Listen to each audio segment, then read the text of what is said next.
Well, good afternoon, everyone. This is Lauren Hodge joining you for another episode of EdChoice Chats. Today, we're going to be doing a school choice and pop culture with one of my favorite series, Parenthood.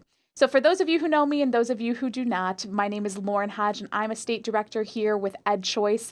I come to you pretty fresh into the school choice movement. I previously worked as a litigator and came over after seeing the juvenile justice system let down kid after kid after kid and really trying to get to the root cause of the issue. So I am very excited to be joined here today by my colleague, Brian. You want to introduce yourself? Sure. I'm Brian Mcgrath. I'm the Vice President of External Relations here at EdChoice. I have been at EdChoice and its predecessor organization, the Freeman Foundation, for almost 20 years now, in and out of this school choice movement. I've seen a lot of different things happen. I've done fundraising, I've done program work, I've done partnership building. So it's been a fun ride to be a part of. And welcome to the team, Lauren. It's only been a few months for you, I know. That's right. I'm glad to be here. So today we're going to watch one of, I think, our favorite series. Big one. Parenthood. And for those of you who may not be familiar with the series, it is amazing. I'm just going to tell you right now, amazing. But it takes place in Berkeley, California, a pretty affluent area in California. And it focuses in on one particular family and the extension of that family. So the sisters and the brothers. And it follows kind of their paths over a course of a couple of years. Right. And so really one of the stories that we're going to look at today is the story of the Bravermans. And the Bravermans are led by Adam and Christina. And they have several children, one of whom is Max. And Max is a special needs child. And so we're going to look through some clips today that talk about Max's struggle with the school system. But I think one of the reasons I absolutely fell in love with the show is its genuine message. I mean, the emotions that they show were raw emotions. The issues they showed were issues that families dealt with, special needs and just family dynamics and money and careers. I mean, just the things that in and out, it pulls at your heartstrings. And it was just one of those shows that, even if I walked away sobbing from an episode, I absolutely loved it. Right. Yeah, and for me, I mean, this show came out, I think, in 2010 maybe. And, I have 3 children. I just had my 3rd child at that time, my wife and I. And so I was in the throes of all these kinds of things. Like, hey, my life's totally different. I got a kid going to 1st grade. I got to actually deal with schools now. I mean, I've been talking about it for a long time. And now I actually have to be involved in the system. What's it look like? How does it work? What are all the issues that go into that? So for me, when we started watching the show, you would watch it and say, oh, yeah, I kind of get that emotion of what they're feeling there. And it just hit me at a time in life where it was very real that you're beyond the kind of, one childless stage and then also these sort of freewheeling days of just having infants or little kids. Now you're sending your kids out into the world, and the world is a complex place.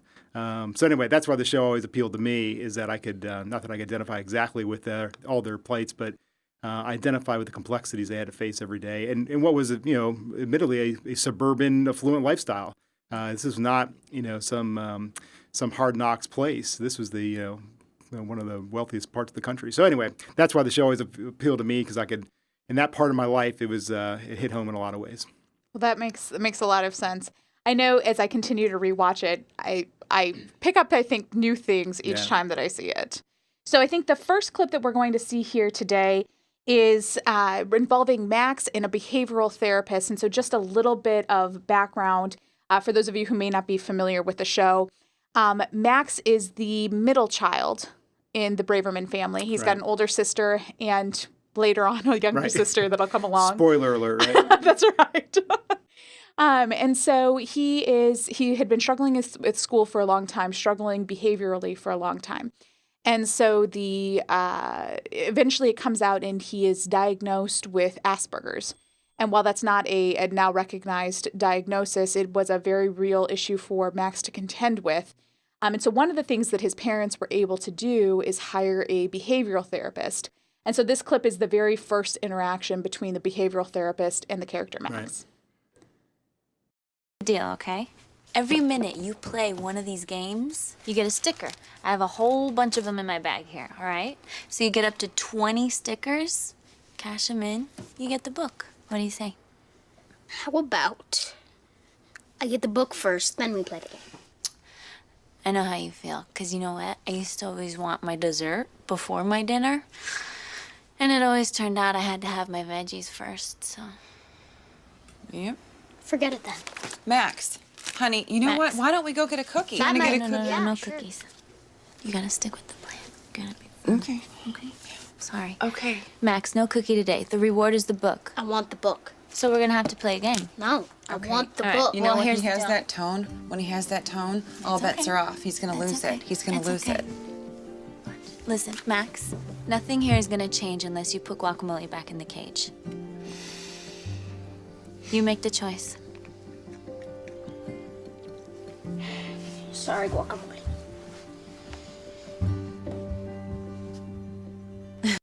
So this is one of the clips. What do you think about it, Brian? Well, what jumps out at me is because, like I said, I have these 3 kids that've gone through school or are going through school now. But one of the tenets of school choice, of course, is that parents, are the primary educators, and they know best about their kids, and they need to be empowered to figure out where their kids fit in. What this shows me, though, because I've dealt with this, and so have a lot of other parents I know, is parents need help. This is not hey, I'm in charge of my kid's education, and I'm a parent, and I know how to do all the ins and outs of it, whether it's helping your kid with math or dealing with emotional issues or structural issues or discipline issues. So school choice doesn't mean that all those things go away, that we don't respect the role of teachers or administrators or counselors or other folks. And in fact, this is a great example of that, because there's the mom who has already got a program that's not working with their kid really. Hey, have a cookie, whatever. If he gets like this way, you just can't handle him. But there's a professional in the room saying, no, you got to do these other things differently. Now, what we would want in the school choice world is to let the parents try to seek those people out.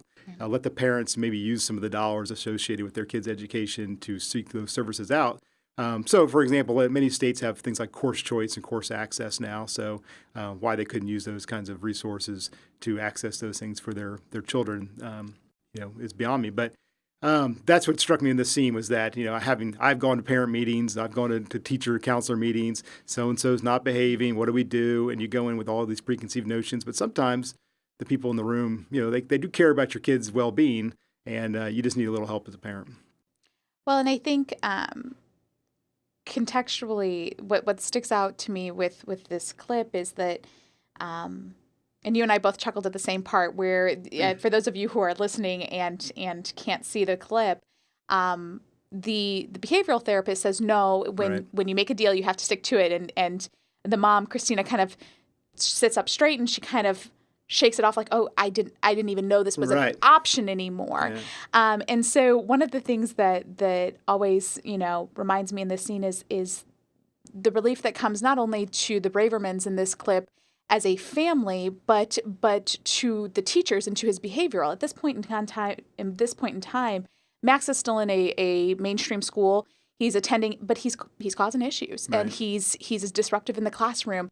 And so much of that school choice conversation that we have, it's about so much more than just the school. It's about actually being able to live effectively as a family and to have the skills that you're going to need, not just so you can pass your math class, but so that you can be a successful member of society. And I think, when we talk about especially behavioral therapists or, any type of special needs program, one of the ways that I see this utilized the best are in ESAs, education savings accounts, or in tax credit scholarships, where they give that power to the parent to top up on their services, right? Mm-hmm. So maybe their child is doing really well in a lot of these areas, but this is the major challenge that they're facing.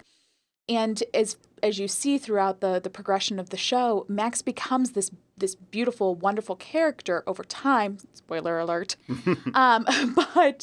But he's able to grow and to develop in large part due to the behavioral therapist coming into the home. Right. And I think that when we talk about education, when we talk about, the importance of it, for so many people, it's not just the importance of passing the class and getting the grades. It's about really becoming a functional, important member of society. Right. And for a lot of students, no matter what your need is, you might need a little help in a certain area. That's life. I wish I would come out, knowing everything. Right. But I've rarely experienced that. And so I love to see the impact that behavioral therapist can have, and the impact that, it can bring not only to the child in school, but to the home itself. Right. Yeah, because it's all one big complex system once you get down to it. Like I said, having 3 kids all, doing their own separate things. I mean, 3 kids who came from exactly the same background, go to exactly the same schools, but they all react completely differently. You're telling me they're not all the same? They're not. And to that, that's fine, and I think that you have to search out ways to make it work, and some of them have no issues. And, one of them in particular is always a slow starter in the beginning of school, so we always have to go in. In fact, we were laughing about it the other day. Hey, when's going to be our special parent-teacher meeting to talk about our son's slow start, And that's where these kinds of extra services can help, and the counselors and things like that can help. So any tool you can give parents, I think, to achieve what we think is their, one of their primary jobs, which is to help with their kids' education, to me makes a lot of sense. So we just have to find ways to do that. Well, and I guess, you're a parent. I've never met a parent who doesn't want the absolute best for their child, right? Who isn't looking for anything and everything that they can do, especially when a child's struggling. Sure. And these types of services are just so critical to that development. Right. And there's more and more. I mean, there's all kinds of services that are out there and available. And not every school, as we're going to see, and I think some clips going forward, can provide everything you need. And nor can they really, is it realistic to think they will. But that's where you've got to give if that's not happening, how do we get them to a place they can thrive as a child? That's really what you want. So. Right.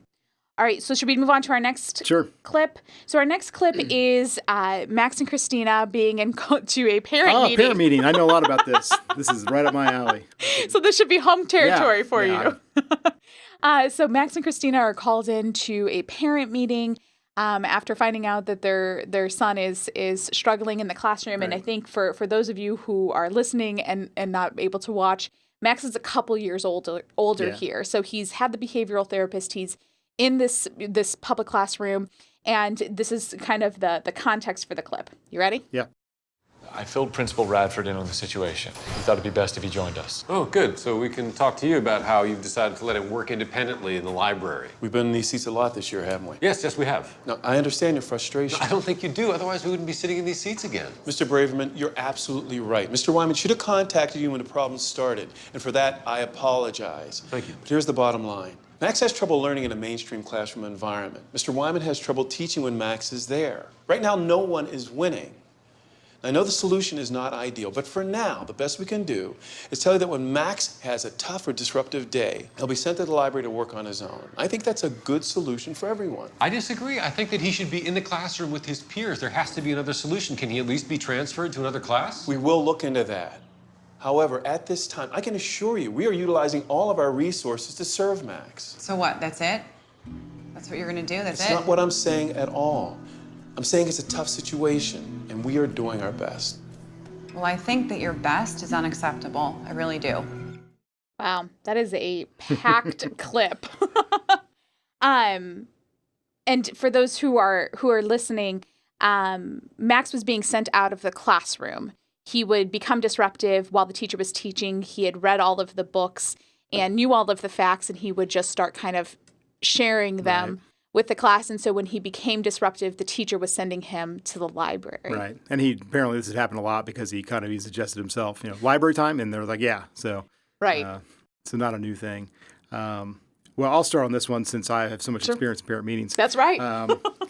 It is a hard situation I think they're dealing with because you watch the clip and you get the rest of the kids are kind of, squirming in their seats a little bit, and it's uncomfortable to watch actually because you feel for them, you feel for Max. The teacher's trying hard.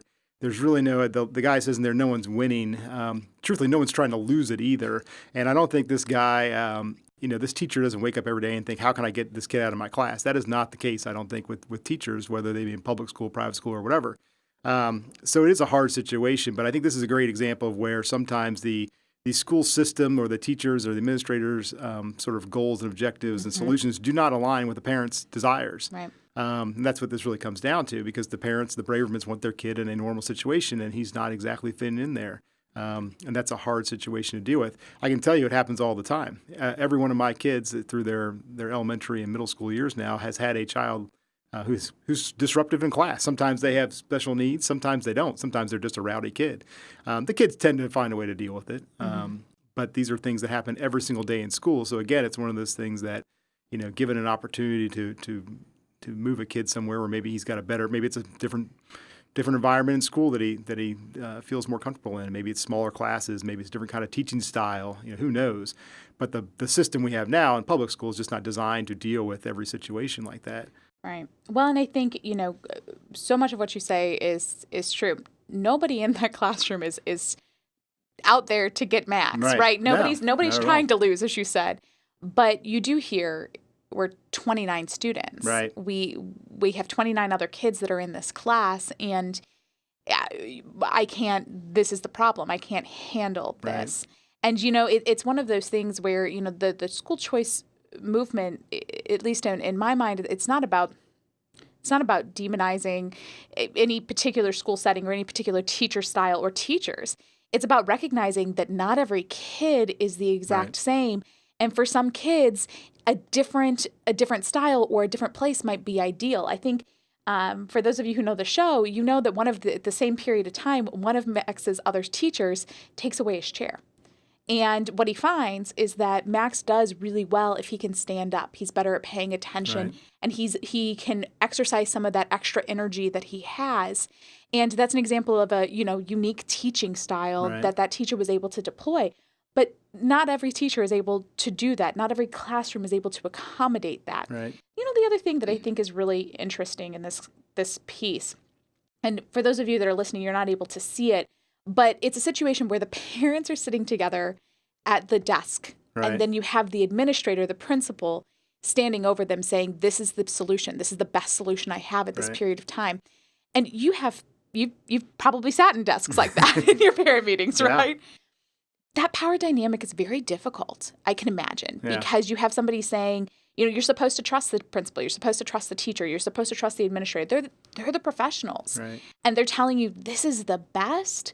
I have to imagine that's a very difficult thing. Yeah, it is. It's frustrating. I've gone into one of these. Like I said, one of my kids is a kind of a slow starter at the beginning of the year, and so we inevitably go in a couple weeks in and say, all right, what can we do? So much so that now we actually sort of alert the teachers ahead of time and say, hey, it's just going to take them a little while to get spooled up, but what can we do? And you should know. But I can remember being very frustrated one particular session we went in, and their answer was kind of like, I don't know, take away his iPad, or they basically prescribed a bunch of things that we could be doing, which is certainly reasonable. Sure. But there didn't seem to be much on their end other than, hey, he's just got to pick up the pace. And, that actually may have ended up being right. But it just felt like we were in that powerless situation. Like there was nothing they were going to be able to do more than they were already doing. And as a consumer of something, you want something different than that. You want someone, if your car breaks down, you want a mechanic to tell you the great options and solve your problem, not to say, I don't know. Right. Try something else. But I think this is a great opportunity, or a great example, too, of something I heard once when I was in New Hampshire. I did work up there maybe 15 years ago, and before they had a school choice program. But I remember this guy I was doing some stuff with, and he said, public schools work great up here for about 80 or 90% of the kids. Mm-hmm. But for that 10%, they just don't. And it has nothing to do with the school or anything else. And so, for most of those kids in that classroom, they seem like your normal average kid who was probably doing okay. And Max was the one who was having an issue. So again, it doesn't mean that those kids are bad or that the teacher's doing the wrong thing or that the school's inherently bad. It just means the situation isn't working out for Max. And as a parent, again, you want whatever resources you can to try to fix that situation for your kid. Because at the end of the day, you are most concerned, and really I would say almost only concerned about your kid when it comes right down to it. Well, and I think that's a good example of, this whole context of these clips. We talk about Max, who is special, right? He does have some unique challenges to him, but the fit piece, the being able to be in an environment where you learn your best, where you can thrive, where you can take away those distractions or whatever it is that's impeding the ability to actually learn in that classroom. That's universal. Right. That's every single child. That's every single parent who have gone into these meetings who are talking about, changing it. So even though this context is certainly with the special needs, this does involve vouchers. Right. This does involve education savings accounts, tax credit scholarships, all of these things so that fit for a kid, no matter what it is, that they're in the best environment they can possibly be. Right. Yeah, absolutely. So I think that next clip that we're going to see is Christina in an IEP meeting. So an individualized education plan, or more commonly a special needs situation where the parent is meeting with the school and they're trying to work through what the best needs of that child are and the services. The context for the clip is that this mom who has a daughter with special needs approaches Christina, the mom in the Braverman household, because she's walked this path with Max. And she's seen what this is, and she needs help as she goes into this meeting. Ready? Yeah. Let's do it. May I say something? I think that Kiara is such a great student. She's smart as a whip, and I think that she's college bound. But in order for her to get there, she needs to be in a setting that challenges her academically and socially. And yes. We tried putting her in a mainstream classroom last year, and her grades suffered. Yes, but the workload was not the issue. It's the classroom was a little overwhelming, and so I'm thinking that if she has the aid, maybe she can keep up. I think the best thing to do is to find a way to challenge her while keeping her in the special ed room. How would you do that? How? I mean, I've seen the special ed room, and she does not belong there. Sorry, just, it's frustrating.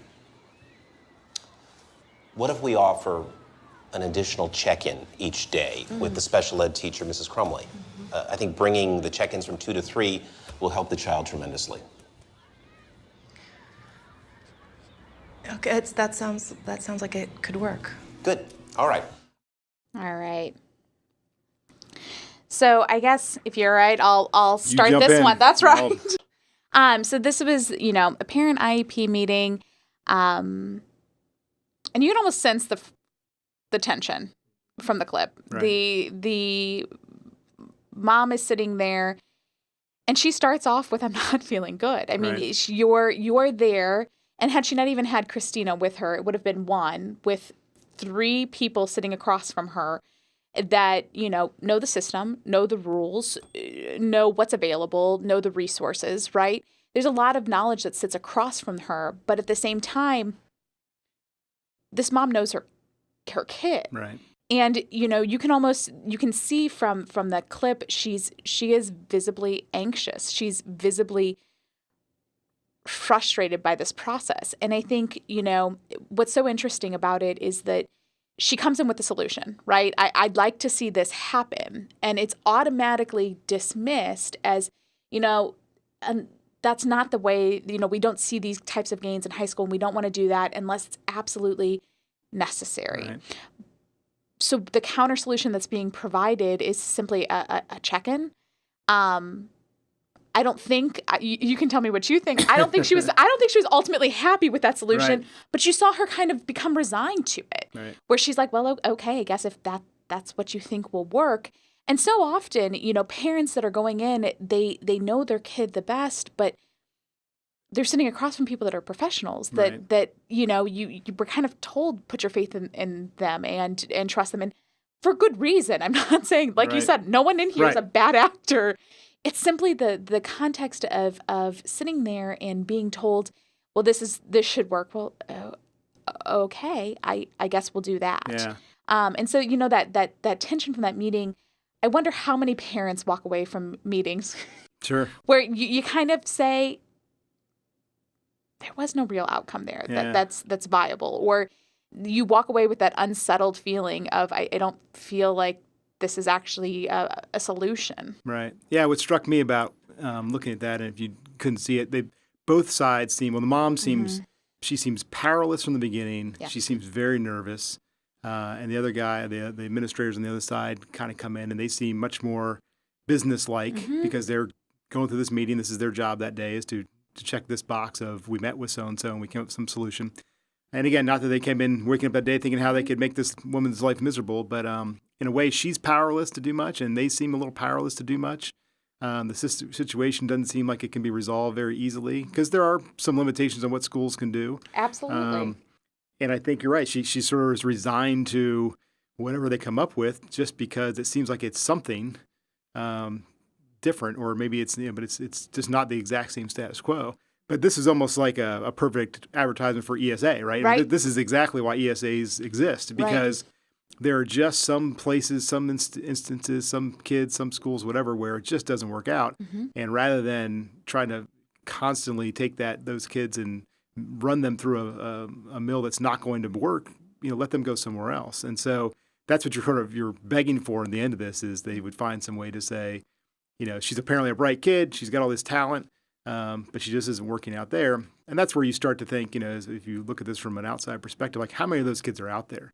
how many kids are out there in these schools that maybe they're just not identified the proper way or getting what they need, and then their lives are dramatically different. Right. Right? I mean, some kid going through, I don't know what age this student was supposed to be, but, if you're in 5th grade or 4th grade or 6th grade and you're already kind of predestined not to get the education you're capable of achieving, right. What does that do to you long term?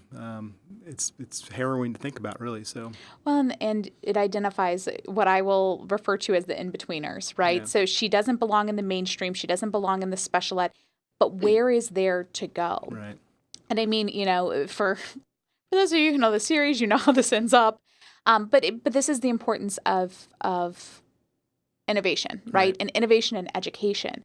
And so often these schools, they have the requirements that they need to fulfill, right? Hold the IEP meeting. We held the IEP meeting. We generated some solutions. You check the box, and you're doing the best you can because you've got hundreds and hundreds of students, right?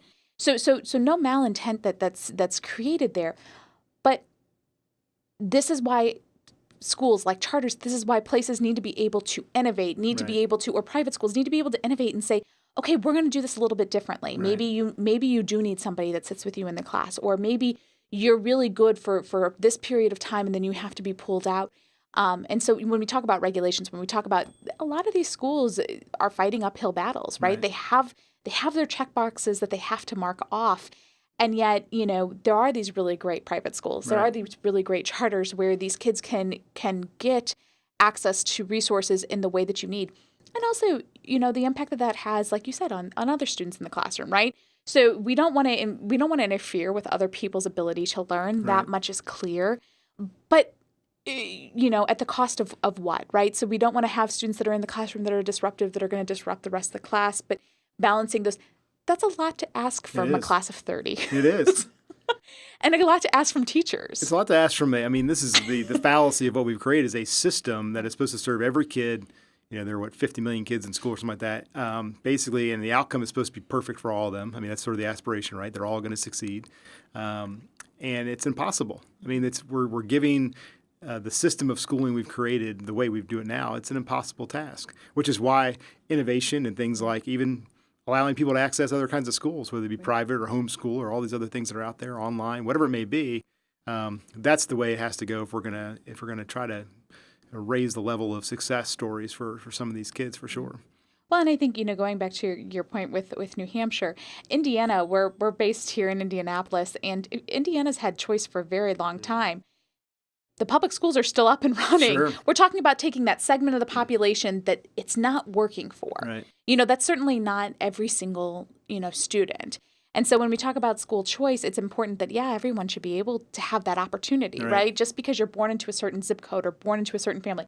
Mind you, all of these clips are taking place in a very affluent area that probably has more resources than most, and it's still not quite working. Right. And again, it's not because anybody's not trying their best. It's just a matter of sometimes things you just need to keep trying something different. So, and I think you see that a lot in schooling today. We just got to find ways to keep letting people access what they need to access.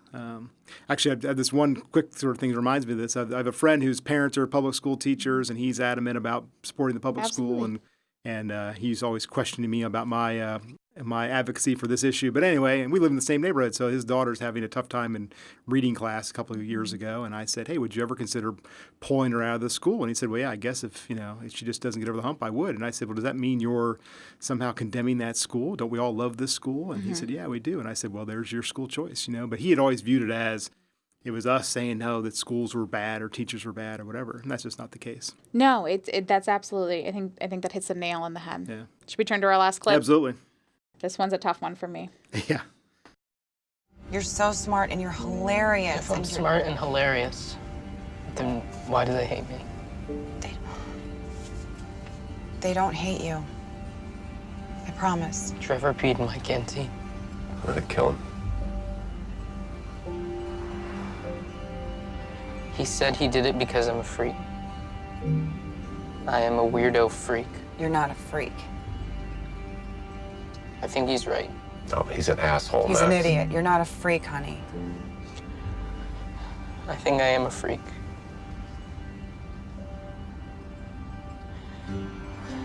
I I try to understand them, but I can't. Asperger's is supposed to make me smart.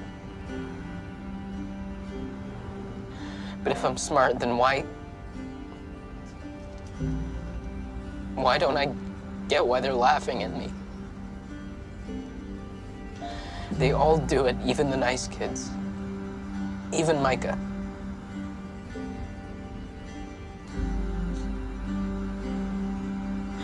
And I don't understand why.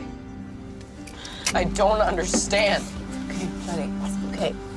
You're not allowed to be without a seatbelt in the moving vehicle. I don't care. I don't like being hugged. I don't care right now. I don't like being hugged. I know you don't. I just want you to listen to me. I don't like being... I love you, but... Ooh, that scene gets me every time. Hey. Lauren, how you feeling? I know, yeah, just my tears coming down. You weren't kidding when you said these were tearjerkers. I know, but it's one of the most powerful scenes in my absolutely. mind from Parenthood, and there are a lot of them, but especially as it relates to Max.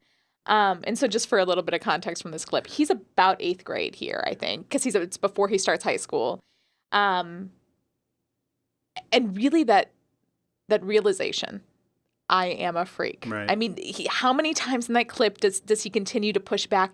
No, you're not. No, I feel this way. And I think, Florida just passed that bullying legislation. So if you have been a victim of bullying, you're now eligible for basically a choice program to leave that school and go to another school. This is a huge thing in the choice field. I feel like we have to address because, I mean, it's a powerful scene. You've got the dad in the front who's tearing up. You've got the mom who's going back. He doesn't even like to be touched, and she's throwing her arms around him because I think, I'm not a parent, but that has to be your worst nightmare. Oh, absolutely. Like the worst nightmare. And so I think that it's a really important way when we go back to that universality of saying, hey, we have to have some like fit's important. Choice is important, if only to make sure we have the right fit, because for a portion of kids, it is a living nightmare every day. And I think the context for it was he had gone out on a field trip, and it was the very first time his mom didn't go on a field trip with him. And because his mom had always chaperoned, knowing that he had some issues that had dealt with, and he asked her not to because he wanted to start asserting his independence. So you've got a parent trying to support, but also being very nervous. And then your worst fear happens. Right. I mean, this scene it breaks my heart every single time, but I'm still crying, but I feel like it's so important that we talk about it for the kids that really do face this in the classroom. Yeah. Yeah, this scene is fascinating to me because it touches about every emotion as a parent you have on the rawest of levels. So the number one thing you think when you're a parent is, I want my kid to be safe in every environment possible, right? So like I said, when I first started watching the show, this was a couple years in this particular scene, but, we're first sending our kids on the bus by themselves and all that. Of course, my wife followed the bus to the school the first day because all the moms do. It's like a caravan. And but that's pretty fun. That was great. But we sort of went through a minor version of this. So, we find out a couple weeks later, our first graders getting picked on the bus, right? So, of course, I'm just like, Adam in that scene. He's just steely-eyed. He's calling the kids names. He's going to kill them. All those things. That's what you feel, right? Now, we dealt with it fine and it went okay. But then there's that self-doubt of, I just put my kid in some terrible situation, right? Or not terrible, but they're not safe. I can't hold my hands around them all the time. And then it also touches on how hard it is to just communicate with your kids sometimes, as they grow. Like some kids will tell you everything. Some kids will tell you nothing. So we didn't know about my kid, for example, getting picked on for like 3 weeks because he just didn't say anything about it. He's a shy kid. And so that's why they were picking on him a little bit because he was a little bit shy. It also, I think, touches on, one of these desires that every parent has is not, is my kid going to get an A in algebra or whatever? It's, are they going to socialize with others? Are they going to feel accepted? Are they going to accept others? Are they going to have a life that, it's not, to your point, like waking up every day terrorized that you're going to go to school because you're going to get picked on, you're going to sit by yourself at the lunch table, you're not going to be able to compete athletically or whatever it may be. And that's a big deal too. And one of the things the EdChoice research constantly shows when we talk to parents who use these school choice programs or even not is, what do you want out of this educational environment? Well, I want my kid to be safe. I want him to learn, certain things. test scores are up there and academics are up there, but they're almost never number one, if I remember the research correctly. So there's a lot that goes into, as I mentioned earlier, the complexity of what education and schooling is. And this scene just touches on all of them. Right. And that's why it's so hard to, to get these things right all the time. But that scene is about as poignant as it gets when it comes to how you deal with your child or your children on a everyday basis. And again, it has nothing to do with, with the test scores at the end of the day. It's really, it's how their day goes. I mean, they're in school or in that school environment for more than, almost a third of their day at least. So one other thing it touches on too that I think too is that it shows how it's hard for adults. So we're all there making policy on this and that and the other, but we don't see the world through a kid's eyes. That's a good point. So he's saying, hey, I'm supposed to be so smart and yet my life stinks, I'm supposed to be this, and I'm experiencing that. And it's hard because it's hard to go back. I mean, how many times do you hear this? Well, when I was in school, but it's hard to really see the world through a kid's eyes right now. And the truth is, it's hard to grow up. It's harder now I don't know, it's harder now than it used to be, but there's a lot that goes into it, whether it's social media bullying or kids bullying in school. Now, I think the upside of that is it's gotten a lot of attention, so there's more focus on not letting those things happen. But it's just hard for us sometimes, I think, as advocates to really dig down and see what a individual kid is. And I mean advocates on both sides. Same thing for people who are, teachers and administration and everybody else. Well, and I think, when we look at that individual scene, the ability to, he's at a very formative age, and I'm certainly not a psychologist, but, 8th grade, the moment you've got a kid labeling himself a freak. Yeah. And that I think has lasting ramifications. Like I said, not a psychologist, but I can't imagine that wouldn't carry over. And so, going back to your comment about, for these children, well, this is his everyday. This is his world. This is his life. And he has to live it every single day. And so when we have these kids that are so emotionally, psychologically, just sometimes even physically terrorized, making sure that parents have that ability to pull them out of that environment and not face, ramifications. The, spoiler alert, right? For all of you who are listening to that very emotional scene, it does get better.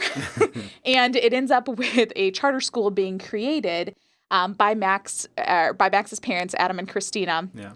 And it's called Chambers Academy, and they do, they focus in on kids with special needs that are, very high achieving, but aren't working in the mainstream classroom, right? And so there's a lot of really happy things that happen that come out of this, and luckily, in this fictional story, he ends up winning at the end. Right. But not every kid is that lucky, right? And so the importance that we have, not only every duty that we have, not only to every child, but to get it right. And get it right the first time, I think, is so important, and this scene really crystallizes that. And on that same note, to get it right and to keep trying until you get it right, too. I mean, one of the great things about education now versus, say, 20, 30 years ago is that there is an opportunity to innovate and start new schools, and there's money available if you can pull it together to start a charter or build your own private school. Very hard to do, but can be done. There's a lot more opportunities, and that's the promise of choice. I mean, our founder of all this stuff for us, Milton Friedman, never talked about test scores or academic outcomes. He just viewed choice as a way to provide a better educational system for everybody. Right. And, he wasn't prescribing what that looked like, but giving people the choice, giving the parents the choice, gives, that opportunity, the chance to grow. And education is going to look different now in 10 years than it does now, and 20 years on, certainly different than that. And that's really where the power of choice comes, I think, is being able to adapt to the times and not just say, well, back when I was in school, this is what we did, because back when you were in school was a long time ago.